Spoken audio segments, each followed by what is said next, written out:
നിങ്ങളുടെ favourite shows ഇനി ഒരിക്കലും മിസ്സാവില്ല. ഇപ്പോൾ C5 കാണും നിങ്ങളുടെ ഫേവറേറ്റ് ഷോ തികച്ചും സൗജന്യമായി. സർ, ഞാനൊന്ന് പറഞ്ഞോട്ടെ.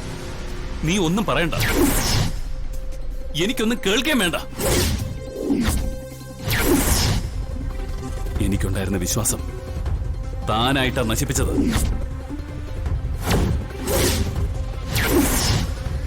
അങ്ങനെ താൻ പറയുന്ന വാക്കുകൾക്ക് ഞാൻ എന്തിനു ചെവി ഓർക്കണം?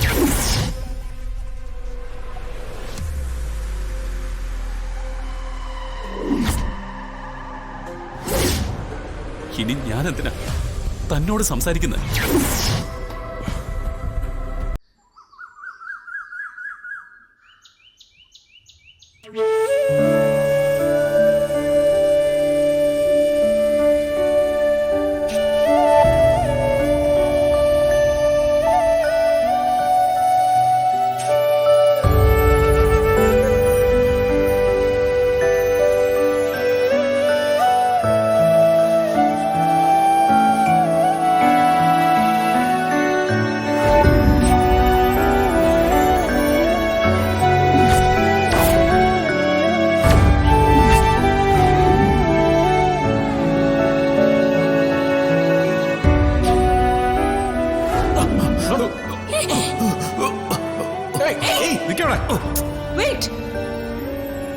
വിശാൽ, വിപിൻ, ഞാൻ പറയുന്നത് കേൾക്ക്.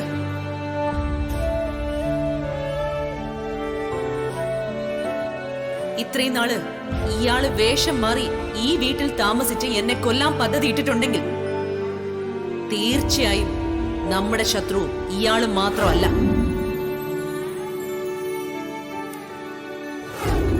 ശേഖരനെ ഇവിടേക്ക് കൂട്ടിക്കൊണ്ടുവന്നത് പാർവതിയല്ലേ? അപ്പോ ശേഖരനെ കുറിച്ചുള്ള വിവരങ്ങൾ പാർവതിക്ക് അറിയാമായിരിക്കും.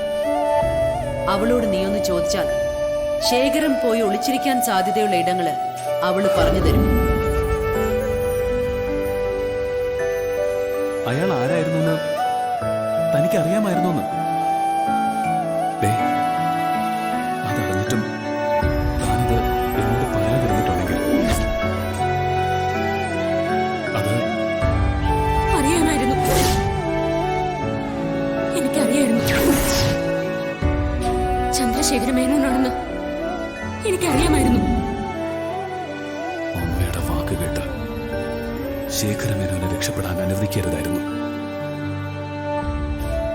അയാളെ ഇവിടെ വെച്ച് തന്നെ ഇന്നലെ തന്നെ തീർക്കണമായിരുന്നു. ജയിലിൽ നിന്നും ഇറങ്ങിയിട്ട് അവൻ വേഷം മാറി ഇവിടെ തന്നെ വന്ന് താമസിച്ചു. ഞങ്ങളെ എല്ലാവരെയും കബളിപ്പിച്ചു. എല്ലാം അറിഞ്ഞിട്ടും, അയാൾ ശേഖരമേനോനാണെന്ന് അറിഞ്ഞിട്ടും പാർവതി അതുകൂടി മറച്ചു വെച്ചു. പാർവതി എന്തിനത് ചെയ്തു? അവളിൽ നിന്നും ഒരിക്കലും ഞാനത് പ്രതീക്ഷിച്ചില്ല. ഇതിൽ നിന്നും എന്താ ഞാൻ മനസ്സിലാക്കേണ്ടത്? ശേഖരമേനോനൊപ്പം ചേർന്ന് പാർവതിയും എന്നെ ചതിക്കുകയായിരുന്നു എന്നല്ലേ? എന്നെ മാത്രമല്ല, ഈ കുടുംബത്തെ.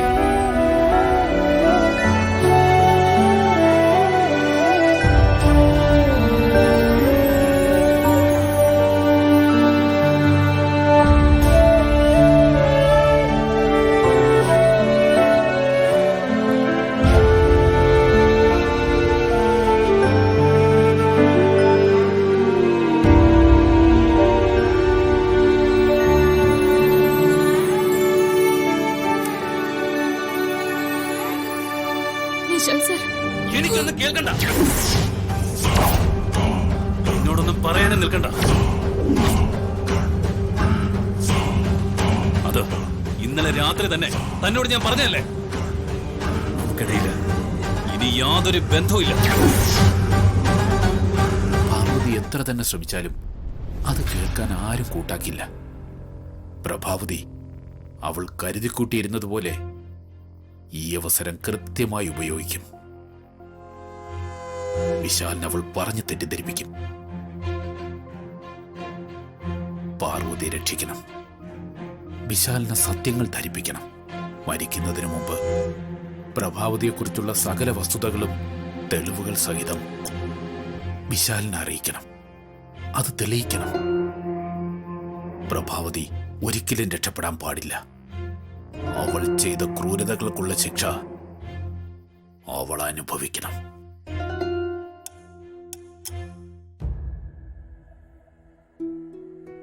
ഹലോ വിശാലെ, ഇത് ഞാനാ, ശേഖരൻ.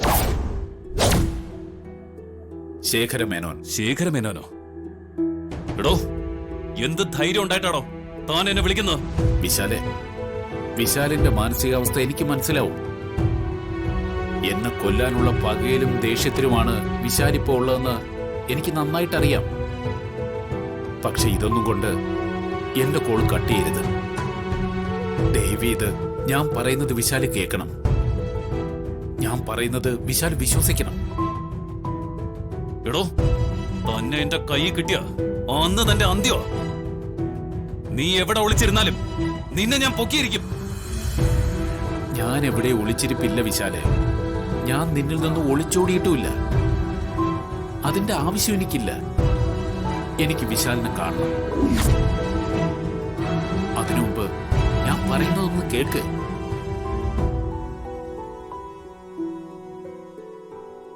നീ അമ്മയ്ക്ക് തുല്യം വിശ്വസിക്കുന്ന പ്രഭാവതിയില്ലേ? അവള് മഹാവഞ്ചകിയാണ്. അവള് നിന്നെയും നിന്റെ കുടുംബത്തെയും ചതിക്കുക. അവള് നിന്നോട് കാണിക്കുന്ന സ്നേഹവാത്സല്യങ്ങളൊക്കെ കപടമാണ്. നിനക്കത് ബോധ്യപ്പെടണം. നിന്നെ ഞാനത് ബോധ്യപ്പെടുത്തി തരാം. എടോ, തന്റെ അഭ്യാസമൊന്നും എന്നോട് വേണ്ട. താനെ എന്നെ ഇവിടെ മിസ്ലീഡ് ചെയ്യാനും നോക്കണ്ട. എടാ, ഞാൻ നിന്നെ ഒരു തരത്തിലും മിസ്ലീഡ് ചെയ്യുന്നില്ല.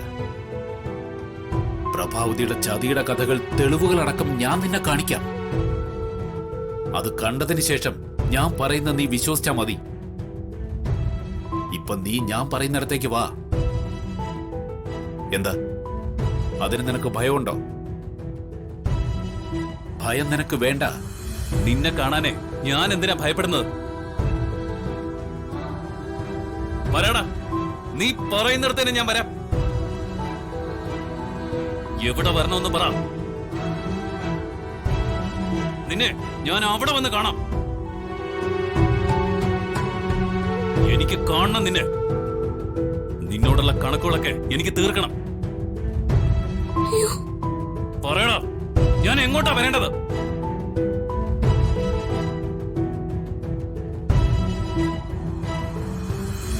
അങ്ങനെയെങ്കിൽ അങ്ങനെ. എനിക്കെന്തായാലും വിശാലിനെ കണ്ടേ മതിയാവും. ഞാൻ പുഴക്കരയിലുണ്ട്. വിശാൽ ഇങ്ങോട്ട് വാ. പറയടാ, ഞാൻ ഇപ്പൊ തന്നെ വരാം.